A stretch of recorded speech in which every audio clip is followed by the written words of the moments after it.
Je m'appelle Sophie Desalgues, je suis professeure documentaliste. J'ai une mission tiers-temps de prise en charge des élèves qui ont des troubles 10, et ce depuis 2 ans maintenant.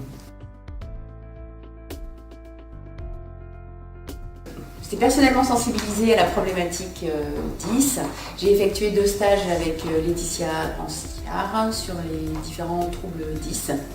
On a mis en place dans l'établissement une première année de repérage pour les nouveaux arrivants. Donc on a détecté effectivement un certain nombre d'élèves qui ont des troubles 10. On a mis en place un suivi et on a décidé à ce moment-là de demander un tiers-temps.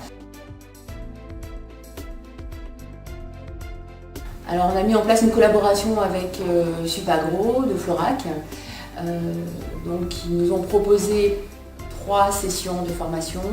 Une première session de formation sur l'évaluation, une deuxième session de formation sur la pédagogie différenciée, et enfin une 3e session de formation sur la régulation des conflits, ou plutôt la communication entre l'élève et l'éducateur.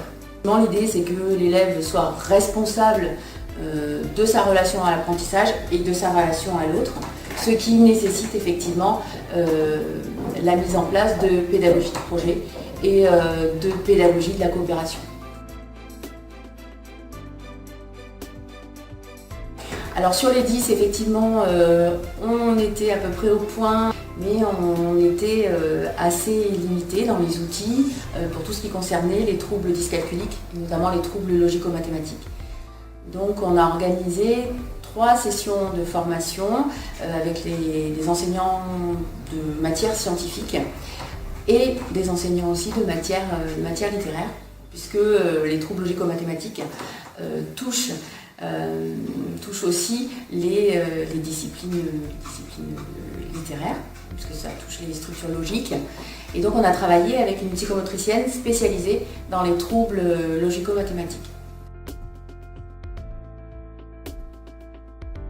Aujourd'hui, le regard a changé, c'est-à-dire qu'on a pu vérifier qu'en proposant des outils, en proposant un accompagnement individualisé pour les élèves qui ont ces troubles, les résultats scolaires augmentent tout de suite, et surtout au niveau de l'estime de soi, on a pu vérifier que les élèves se sentent mieux dans le système. Ça a changé la vie de l'élève.